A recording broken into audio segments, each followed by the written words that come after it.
Okay, just a couple things I want to point out here about cutting openings. In this case, this is 40 thou plastic. You can see how flexible it is.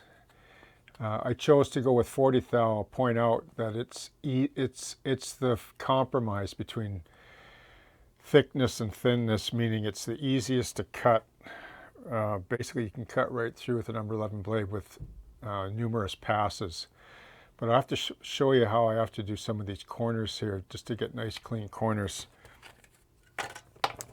So you can see here that I've cut these out. Now the way I did these was I drafted squares and then I used the end of this drill bit to trace a circle into the corner, or like on top of the draft of the corner. And then what I did was I drill out a series of holes. I actually knife these. I cut these curvatures with a knife. Now there are other ways you can do this. If you've got a nice, good quality, small mini Forstner bit and a nice drill press setup, you can do all this on that if you want. But I like to do things in a cleaner environment. I don't have any power tools really in my studio here, and so I like to do it by hand. You can see if you take your time, you get beautiful, I mean, just like a laser cutter, right? You can do it by hand. That's the way we did it in the old days. So now here's a piece here, like this comes out of here. So this has just been cut and scribed. And then you'll notice how I cut relief holes in there because I don't want to wreck the corner, and then I'll file that or sand that so that corner comes out nice. And I'll just show you with this piece here. You can see that what I do is I drill a little bit larger hole in the corners because you want to keep them round. That's very important.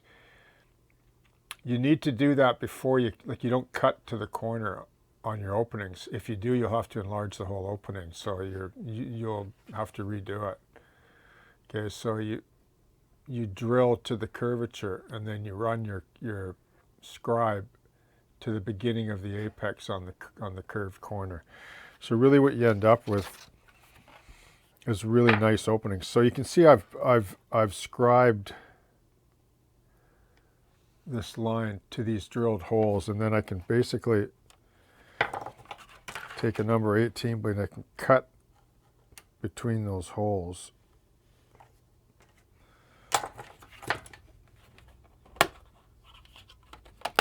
And then pop those out. And then these are really easy to clean up with a knife because there's no pressure now on the outside here. So when you go to knife these lines to clean up, it just peels away really nice and you get nice clean openings. Okay, and you can see that that's this section right here. There's these windows. And just to mention one other thing, as I showed you on the drawing, I'll just mention this so you can see on the drawing. These windows are actually a little bit smaller. So remember how I talked about making adjustments? Let me just swing this camera over just a little bit here and zoom in a little bit. So remember how I talked about, okay, so these, like after reviewing this sort of draft, I didn't like the way this looked. This looked too large, this one here. So you can see I drew some other lines. But by the time I cut these,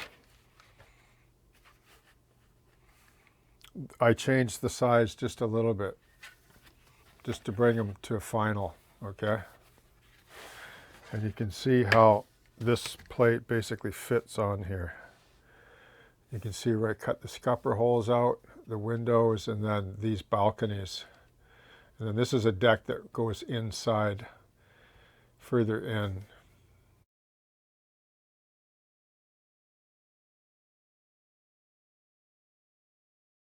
Okay, so I need 2 of these. So when I finish trimming this up, I'll use a super sharp pencil and I'll just trace this pattern onto another sheet and I'll cut 2 of these for the sides, okay?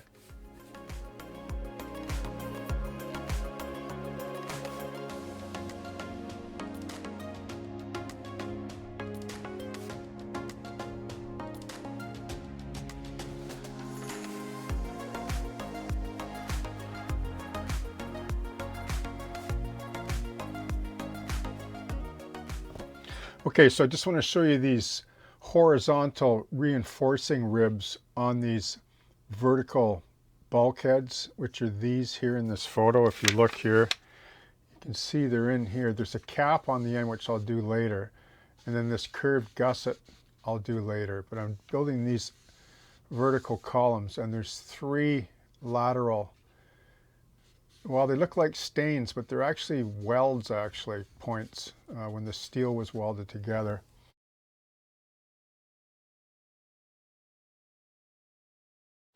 So that's what I'm simulating here, but I haven't cut all these out yet, but they're already scribed. Okay, so what I'm going to do is I'm taking this 15 by 80 strip. You can use 20 or 10 if you want. I just chose to use 15 because I had a bunch of 15 around, and it's interior. It's not going to make that much of a difference. It's more of an impression than anything. So you can see where I tagged the end here. See how I can pull on this? I can actually pull pretty hard on this, and I've taped down this panel because the panel will deflect a bit, but that won't matter later when you snap all these off or rescribe them and start installing them on the inside of the superstructure, because you straighten them out then. Okay, so what I'm going to do here is I'm going to take this strip that's already been tacked just a few minutes ago, and I'm going to pull on it, and I'm going to chase down this line, but I'm going to glue about 1, 2, 3, 4, 1, 2, 3, 4, like every 4 strips I'm going to put a tag of glue, and then what I'll do is I'll run a bead down the edge once I know it's straight. So it helps to have a little bit of a straight edge as well. And then this is how I do it, is I basically pull on that tight, and I'll put just a little bit of cement here like that, and I have a knife ready, and I can just basically push down on that, and then I'll just move to the next 3 or 4 down. Okay, and I'll push that down. So I'm eyeballing to the line. Oops, sorry. Just every 4 bulkhead strips. So, because when I cut these, that'll all be done for me, and all the horizontal lines will be perfect. Okay, you wouldn't want to do these individually. That'd be too tedious. So that's what I do. Sorry if I bumped the camera there. So now, remember how I showed you before how between those glue points, this strip is, you can move it back and forth. Now I come in here with a straight edge just to make sure it's straight, and then I can just go between those two and just put just a little bit of a wick in there. And I use a glue stick, or sorry, a sanding stick, just to give it a press down and make sure. You can move it around a bit before it sets. And so I go between each glue point, put a bead, it'll capillary right underneath that strip, and I just push down gently and go all the way down, and then you'll get that. And I'll do that with 3 strips. It's already done on the other side, and then I'll rescribe these. They're already scribed, and I'll just snap off each vertical bulkhead, and then I'll cut these out of a thinner material and then overlap them on the inside of the superstructure. And you can see the 1, 2, 3 horizontal lines there. So I get that detail. And then once these are mounted, I'll show that where I put a cap on the end, which will probably be like 15 by 80 thou strip. That'll cap the edge, because there's a flange on the edge of these. You can see that, okay?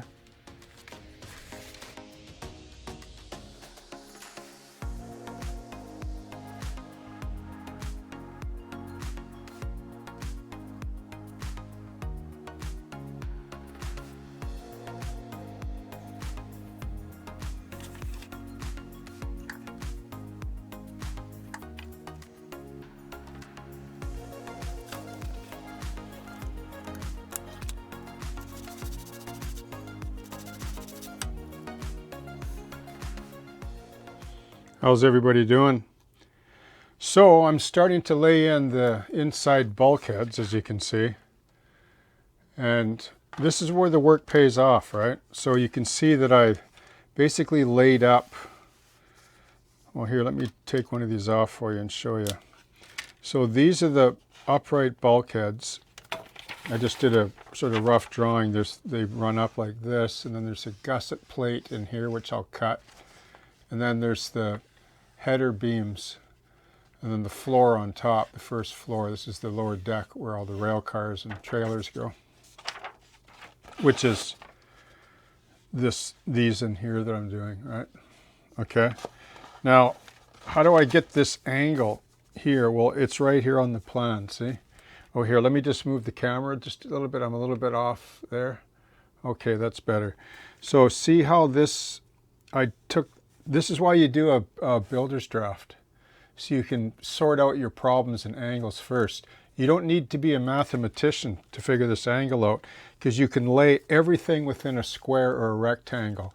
So I know that if the rectangle goes straight up to here, that's square.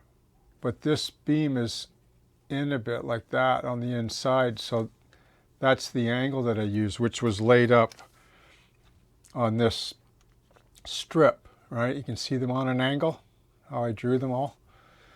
So this was 3/8, 3/8, and this is 3/8, 3/8, but it's offset about an eighth, these increments. So you get those consistent angles all the way along, and then I laid the strips on, and then this is scribed. Let me just say one more thing before I carry on with this for a second. So there's an old saying out there that what separates a good modeler and an average modeler, and this might sound strange to some, but I'll tell you what it is: sharp blades. A good modeler uses sharp blades to do this kind of work. Now, some people would say, well, I sharpen my own. That's good when you're using the heel of the blade or the midsection of the blade. But it's not so good if you can't get, this is why these blades are so famous and why I've used them my whole life, is see the point on that? They break eventually, like they snap off. So I lay them to the side and I use them for other stuff.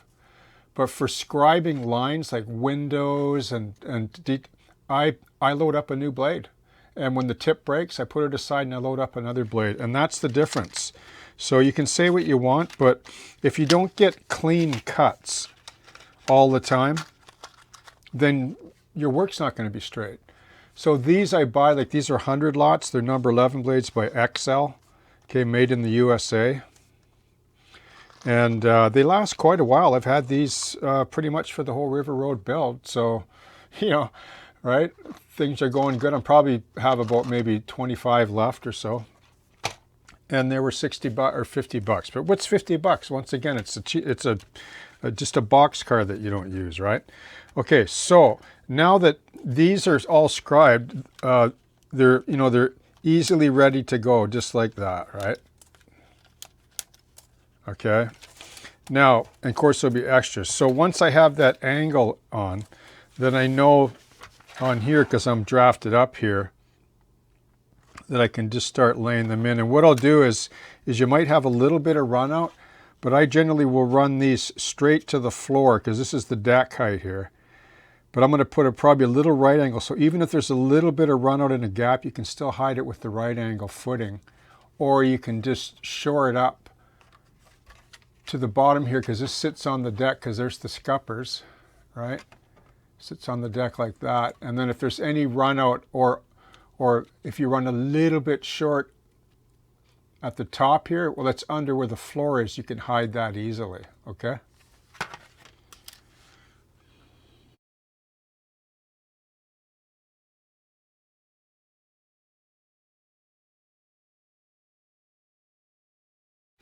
Okay, so multiple gussets, cutting multiple gussets. I want to show you how to cut gussets. They're not difficult really if you do it the way I'm going to show you. I mean, there are other ways of doing it when it comes to drafting, but I find using a stencil cutout is easy to do. You can do it in squares, lay it all out, draft it, cut out each individual one, but I find this method works really good. There's a little bit of waste, but I keep all my plastic because all the waste comes in handy at times. So the gussets in question here are these ones right here. See these curvatures? This is really important because when you're going to look inside this model, this is going to be quite pronounced with lights and so on. And just this sort of, I really like this cathedral kind of look.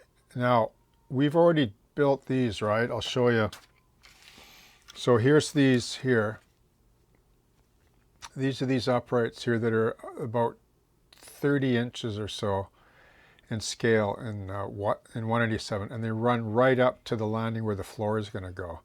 Now, what I want to do is I want to build these gussets. So because of the different angles that I've shown you, it would be quite difficult to try to make them all out of one piece, and it would be a tremendous waste of material. This way you'll save more material and it's easier to do. See how I can just build that gusset and then glue it? I can weld it on, see? Another great advantage to evergreen plastic is the ability to weld seams like that together, just like you would weld steel. So that's how I'm going to achieve that. But let me point out a couple of things first. So I'm going to cut more than I need. I need 26. So I'll cut about 28 or 30.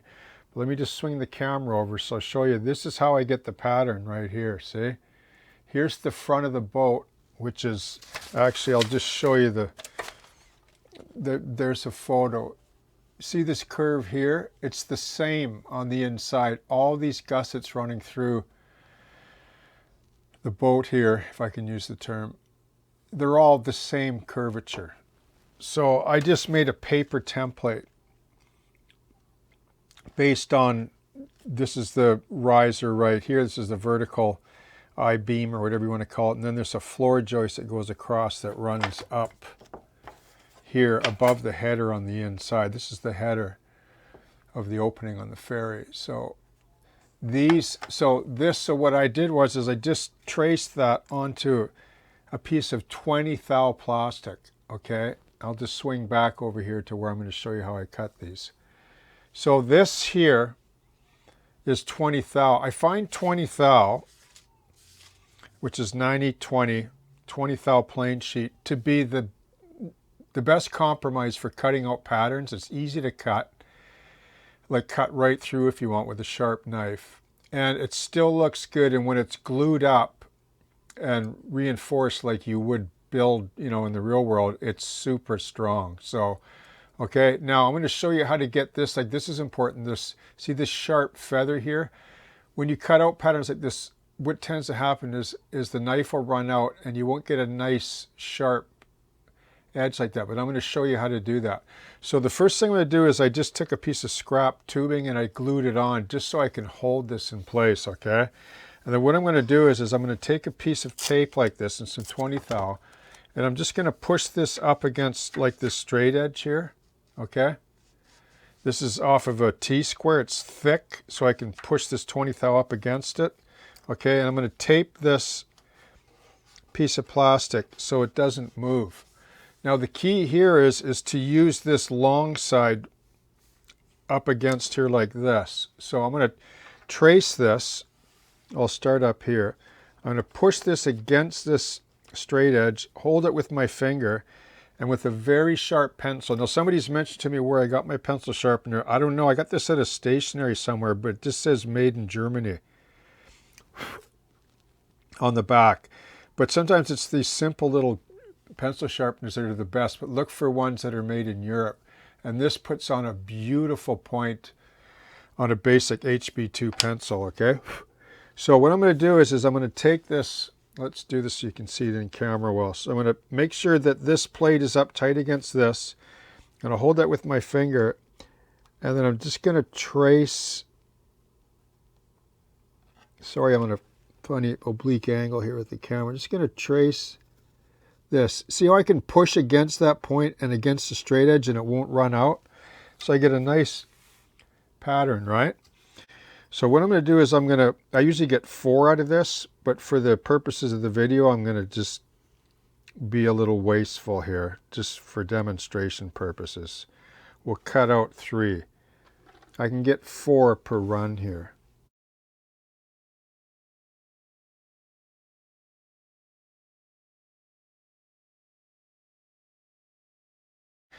So what I'm going to do is here now is I take a nice brand new number 11 blade with a nice pointy tip on there, okay? That's the key. Now we're going to cut this curve first. So I'm going to hold this pattern steady. Now I like to, everyone has their own style, but I like to start the cut just past this edge right here. Like I want to cut through it, but not in the first pass. But what I like to do is get my hand off the table. I can't show it because I'm zoomed in, but try to get your whole arm off the table and then push down on the plastic, but just with a bit of weight of your arm, and then just slowly try to get your whole body of your arm into it, and use your arm, like clamp the knife with your hand and use your arm to pull through the curve like that. And then as you're getting near the end of this point, lower it down like you would be a saw blade and pull it through that point, and you'll get a nice straight point, or a nice sharp point. And then I just freehand the straight line, because a lot of this, if it isn't perfect, is going to get melted away when you attach the part anyway. So I like to make several passes, but like I say, this 20 thou cuts very easily with a sharp knife, which I'm going to show you here. I'll just cut this one here. You can see there, right? So there's, you know, a really nice, beautifully cut gusset, and I'm almost there. It took me about an hour to cut all these, so I'll be well on my way to attaching the gussets on the inside superstructure here, and then I can run the top beams under the floor. Okay.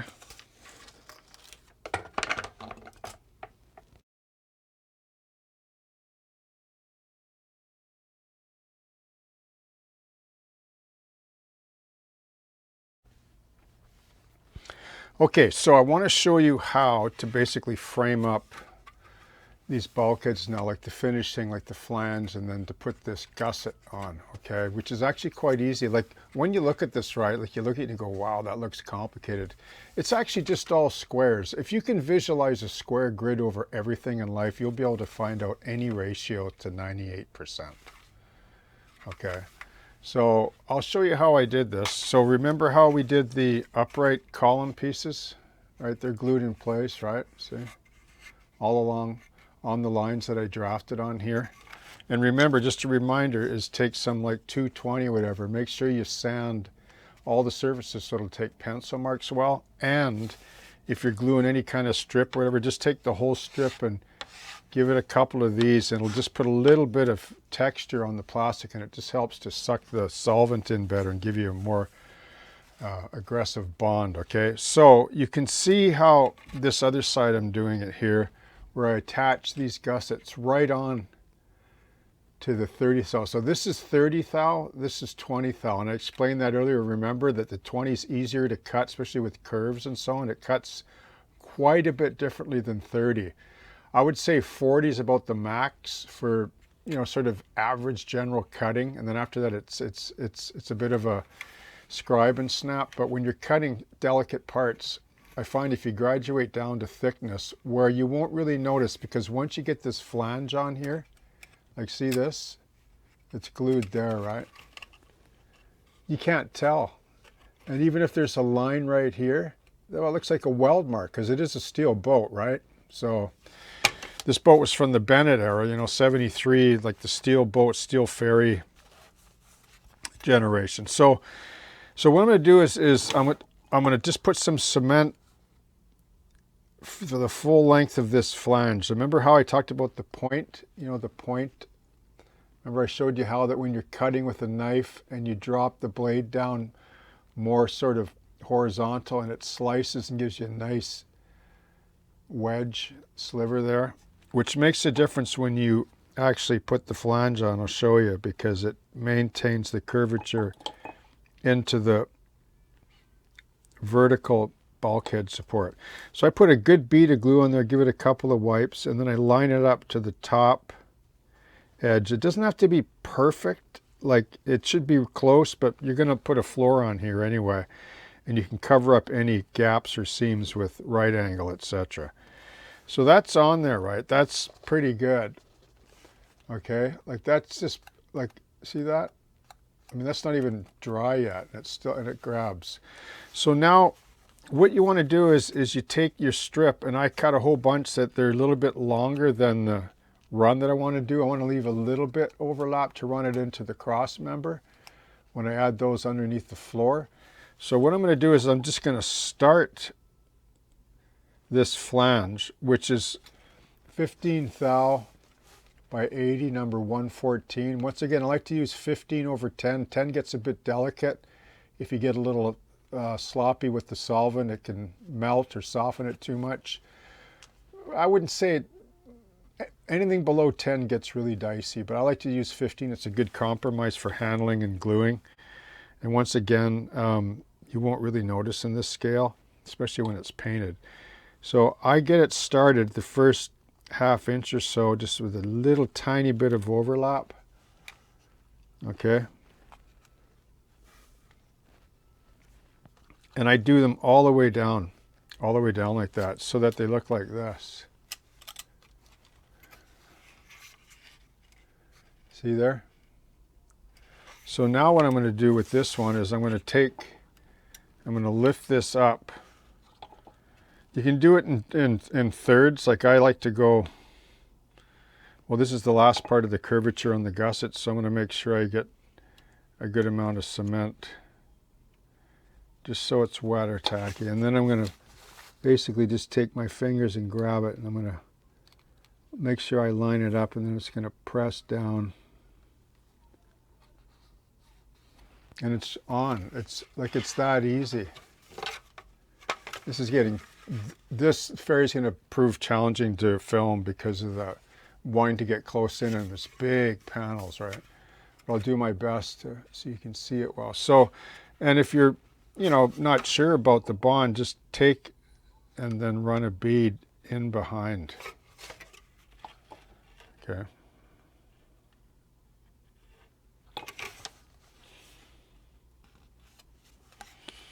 So that's what I'm going to do all the way along, and then I'll basically end up with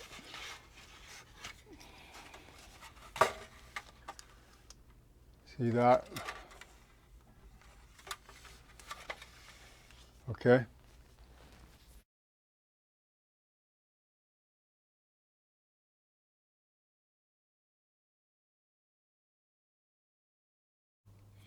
Okay, so I just want to talk to you about the first deck here, and I need to draft lines for the cross beams down in the car deck area. So you can see I got the first floor. It's just a dry fit, fits nice and snug, and it's all cut nice to size. And I've taped it all in place because what I need to do is I need to turn this upside down so that I can draft on the bottom side of it. And what I'm going to do is put it on my Lazy Susan here, like this, and then I'm going to lift off this base plate jig for the superstructure, and now I can basically draft my marks for my cross beams on the bottom. Okay, and then once I get all those lines done, then I can glue up those when I decide to mount this floor in place. So you're going to do a lot of this. You're going to run into a lot of dry runs when you scratch build especially a model of this size. There's going to be a lot of that going on. So that's something that you have to bear in mind. And you're going to need pieces of wood to stack things up because, you have to, right? You have to do dry runs to make sure all your parts fit. Otherwise, you'll end up with a crooked boat.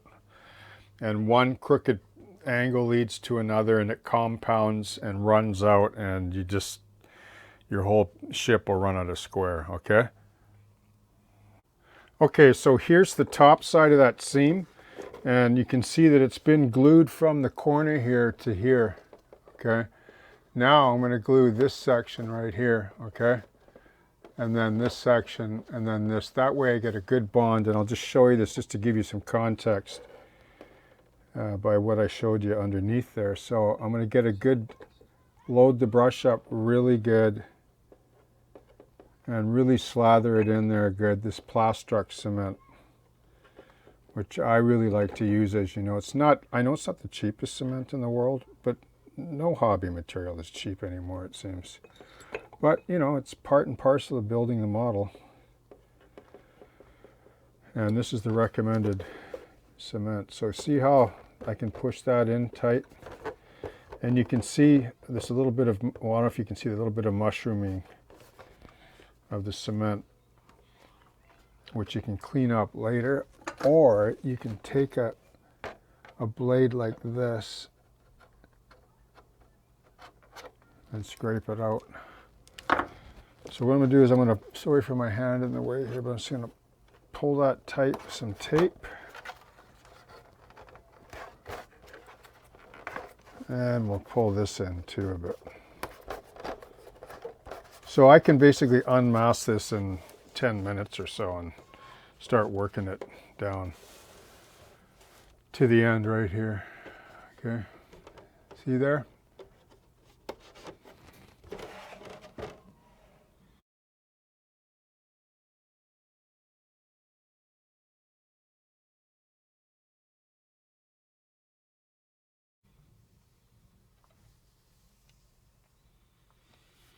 Okay, so let's have a look at this then, and I'll show you how I glue these in. So you can see the line for the beams that was pre-drafted. Here's the center line. This is the length of the car deck.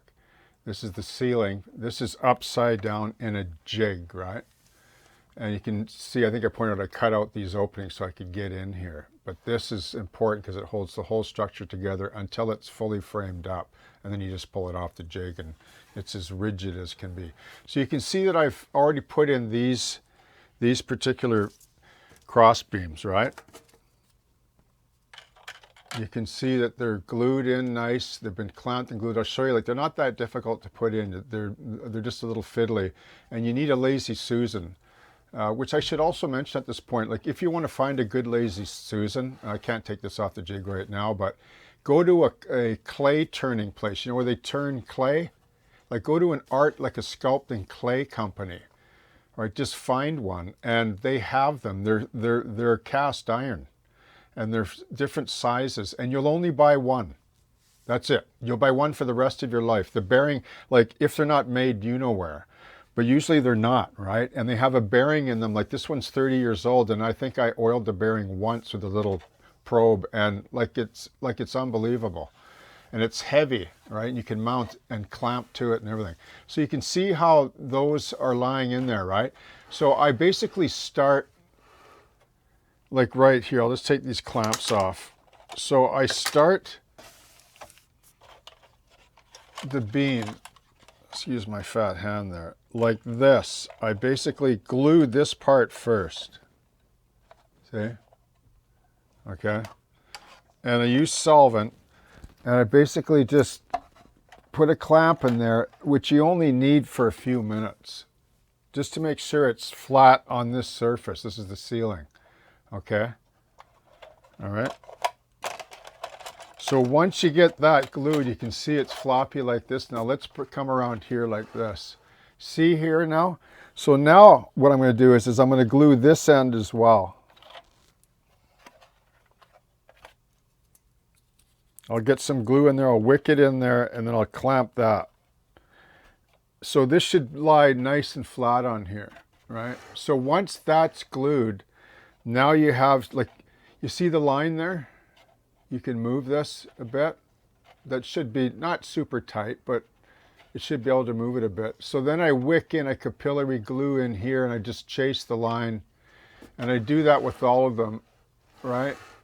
And basically what you end up is this solid beam structure. And I'm telling you right now, this whole, every piece, like I'll just point this out, every piece on this model, including these sides and the floor in the front, are floppy wet noodle like this. Like that's the one thing about evergreen plastic is it's soft, but as soon as you start gluing things structurally, the whole structure starts to just become more rigid, and you'll be blown away how the scale application of engineering and building like this translates to the scale model. It's really cool actually, and you learn a lot. Even though sometimes you won't always be able to build exactly to scale, like your thicknesses will be a little bit more than the real world because that translates to the scale that you build in. Like as soon as you go below 1/48 scale, like O scale, you're starting to cheat a bit more just because of the tolerances are much smaller and everything. But the larger the scale is, the more to scale you can use for thickness, and the principle is still the same. And it's really, really cool. So when this is done, like when these beams are done, I want to point out one more thing that's important. See the flanges right here? Like, let me just take this off, but see the overrun on the flanges? Like, remember how I pointed that out? When I made these gussets, I overran it about 1/4 inch. When you push this in, you just lift that and it just sits on top. So when you glue it, you can nip it off, and then you run the next flange on top of this to match this. Actually, they're wider on these cross beams than these uprights for some weird reason. I have a photograph. They change up, like the I-beam flange, right, is wider. So that's why I'll probably use wider stock. This is 80 thou wide by 15 thou thick. So I'll probably use 100 here. Or I can cut those strips if I really want to, if I don't have them. And then I'll just run those strips on top, just cut them to fit, and it'll look really cool. Like, it'll be done basically all that frame and structure work under the car deck.